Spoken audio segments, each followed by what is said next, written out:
The works of Tolkien, especially his Legendarium, have obviously an incredible and enormous depth to them. You can dive deeply into his lore and explore every inch of his realm without ever hitting a wall. Because the deeper you go, the profounder it gets, reaching the heights of theology, philosophy, and myth. One can absolutely enjoy Tolkien's works just for their own sake, which is always an attribute of great literature. But I am deeply convinced that without a Christian and Catholic understanding, there will always be missing the central, most illuminating piece in the Legendarium's puzzle. It is the one thing that gives the most meaning to everything else. We can look to C.S. Lewis, who compared the Incarnation as the one miracle which makes sense of whole human history, to a missing part of a story which, when given to the reader to see if it fits, gives most sensibly light and utmost meaning to the rest of the story. It is the same with Tolkien and the Catholic faith. It illuminates and gives meaning to his work like nothing else, as his own Roman Catholic faith illuminated and gave meaning to his own life. All this to say that I am convinced that one cannot deny that Tolkien's Legendarium is fundamentally Catholic. Mythos and Tolkien. Truth and myth.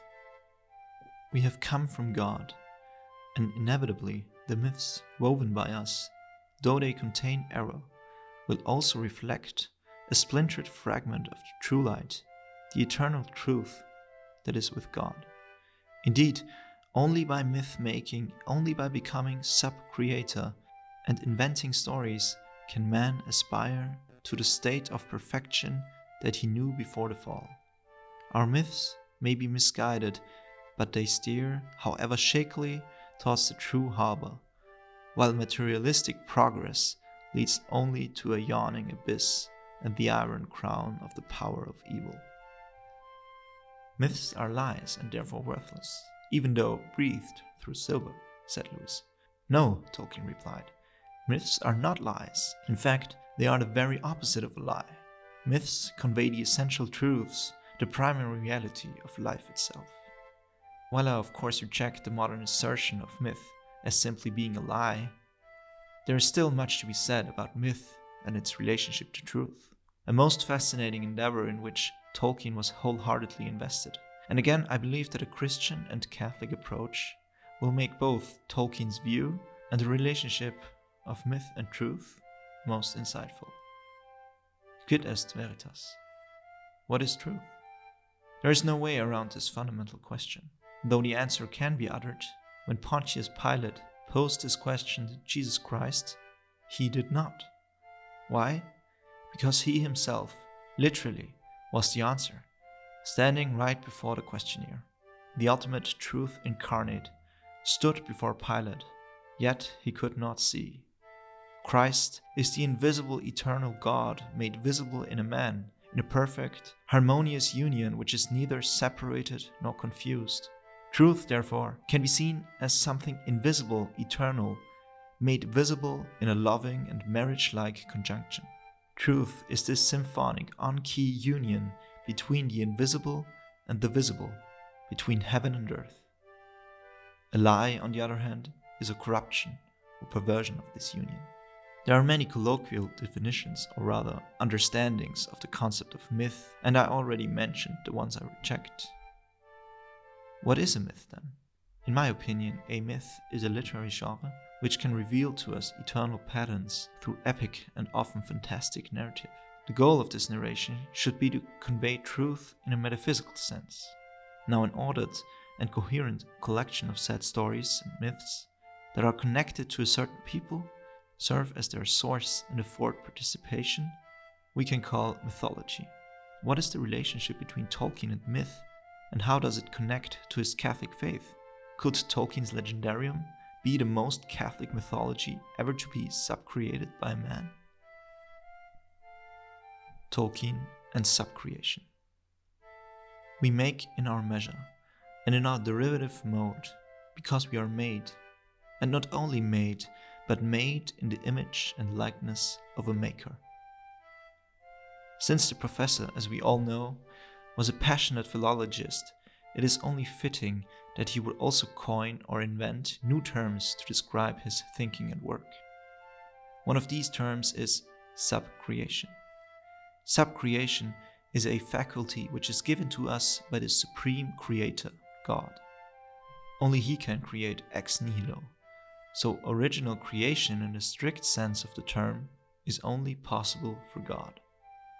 To emphasize this and to outline that we are children of the Almighty, Tolkien came up with the term subcreation, which means creating something new through connecting and combining certain things which are already created by God. This is actually what creativity means.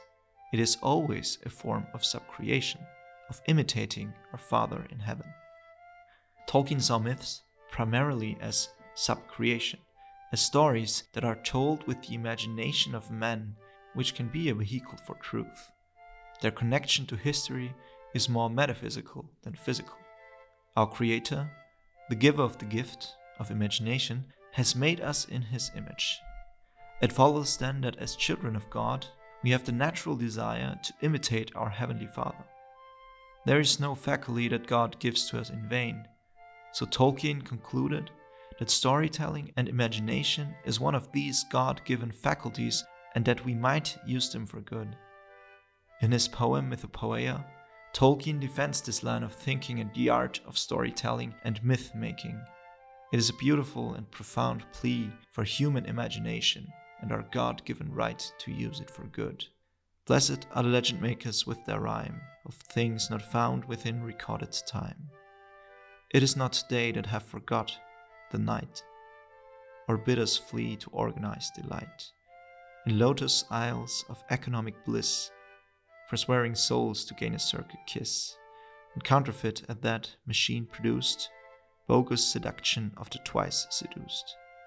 Such isles they saw afar and once more fair, and those that hear them yet may yet beware. They have seen death and ultimate defeat, and yet they would not in despair retreat, but oft victory have tuned the lyre, and kindled hearts with legendary fire, illuminating now and dark hath been, with light of suns, as yet by no man seen. Tolkien and Catholic myth. But in God's kingdom, the presence of the greatest does not depress the small. Redeemed man is still man. Story, fantasy still go on, and should go on. The Evangelium has not abrogated legends, it has hallowed them. The Christian has still to work, with mind as well as body, to suffer, hope, and die. But he may now perceive that all his bents and faculties have a purpose, which can be redeemed. So great is the bounty with which he has been treated, that he may now perhaps fairly dare to guess that in fantasy he may actually assist in the effoliation and multiple enrichment of creation.